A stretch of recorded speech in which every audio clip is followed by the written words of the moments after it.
Remember, remember the 5th of November. The gunpowder treason and plot. I know of no reason why the gunpowder treason should ever be forgot.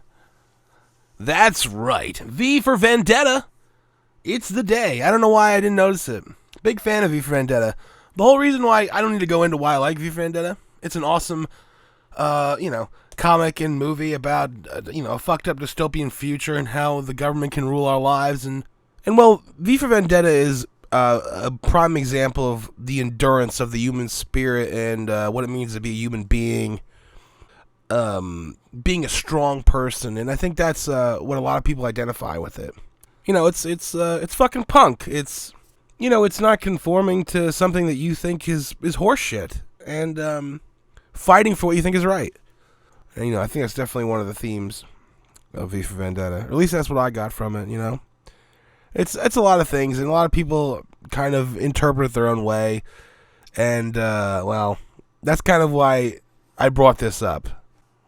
Do you remember when V for Vendetta masks were not worn and they didn't represent whiny, entitled rich kids? The misrepresentation of V for Vendetta bothers me. When things get as bad as they did in V for Vendetta, then you could start wearing fucking masks. But I don't know, because you have to actually work for a living or pay taxes. We're not getting dragged, out in the middle of the street and black bagged and put in fucking concentration camps. So let's get real. I don't know. It bothers me. I don't know why I brought that up. Well, no, I did, because it's V for Vendetta Day, the 5th of November. Gunpowder treason and plot and all that good stuff. If you haven't read V for Vendetta or haven't seen the movie, I suggest you watch it. It's fucking awesome. One of the best comics of all time. Alan Moore. I'm a bit of a comic book snob, I won't read schlocky garbage comics. When I got into comics, I only read the best of the best, pretty much. And of course I read whatever when I was a kid. But that was one that was up there. It was V for Vendetta. Anything Alan Moore pretty much produced. But anyway, I'm rambling now. I was talking to my dad today about this, and I'm no liberal. I'm no Republican. I'm like in the middle. I'm like a libertarian, I guess. And it's amazing that these fucking college students and these so-called intellectuals, are so quick to, you hear something like, well, why are we listening to these antiquated pieces of literature that have been around for hundreds and years and sometimes thousands of years, referring to the Bible and the Constitution. Now, the Bible is one thing. That's more of a series of stories that tell you how to live your life as a good person. I mean, if you really want to get into it, that's all that the Bible is really trying to say. And I'm not religious, but I don't see anything wrong with that when it's taken at face value. When you start, but that's not the point. So, but the Constitution is another thing.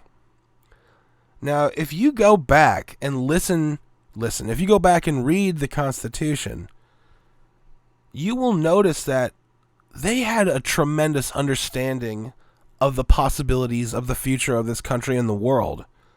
They had a brilliant understanding of the patterns of the past, and the reason why America's been able to thrive the way it has was because these certain placeholders were put in place, hundreds of years ago. And these beliefs are these are the debates, especially when it's right to bear arms, okay? Everything that's put in the Constitution is there to protect the people and there to protect against a totalitarian government, against things being fucked up in our society. Changing in hands, the government going the wrong way as far as what's right for our country. And there are all these things put in place to prevent that. So, for a bunch of 22-year-olds that have just, they're kind of just getting into college, and they say something like, why the fuck are we listening? What do you know? You don't know shit. You just are ingesting something that has been regurgitated out of somebody else's mouth who made up their mind a long time ago. I think it's dangerous for anybody that's really made up their mind about anything. I mean, there's times in my life where I've thought one way and just been completely wrong. And you have to accept that. Either you accept that you're wrong, or you lie to yourself. And I rather accept when I'm wrong.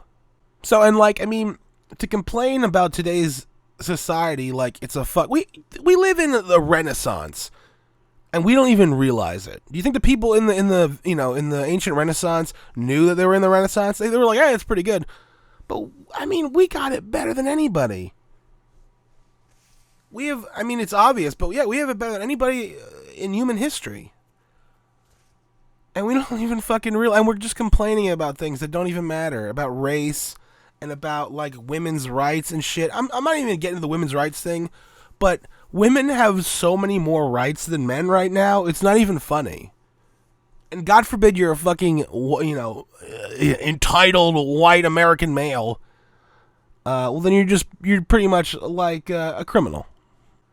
But when it comes down to the guns things, like I'm not a gun person. I think guns are fun. I've shot shotguns before and stuff.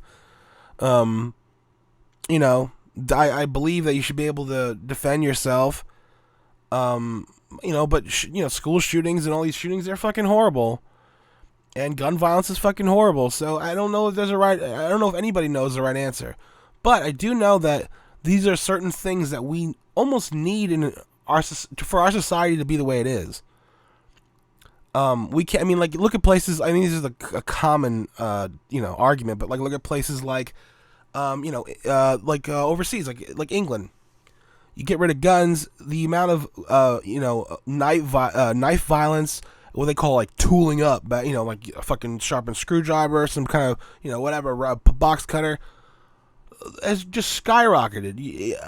And then in that, it like creates more violence because there's that finality of a gun, like towns like like Houston, Texas, or just Texas in general. They have like very little gun crimes and gun violence because everybody's packing. I know it sounds very simple and kind of silly, and when people say, "Well, just arm everybody," and that'll be that'll solve. That's not necessarily the case. But let's be honest. If there was maybe like 2 military officers in each school armed with guns, don't you think? I don't know. Don't you think that would be good for everybody? Maybe, I don't know. Like that would prevent any kind of school shootings. Let's say you have like 40, 50-year-old retired military people. They maybe it's their own child's school. They want to go. I don't know about that, but they're like sky marshals for school campuses. Why not, right? The reason why a lot of these people are able to get away with what they're able to get away with is because there is no retaliation for what they do. They know that if they, get body armor and a bunch of guns, they could shoot a bunch of people for like, a half hour before anybody shows up. That's gross. I don't necessarily want a gun. I don't, I don't, begrudge anybody for carrying one, but like to say that we should get rid of all of them is ridiculous.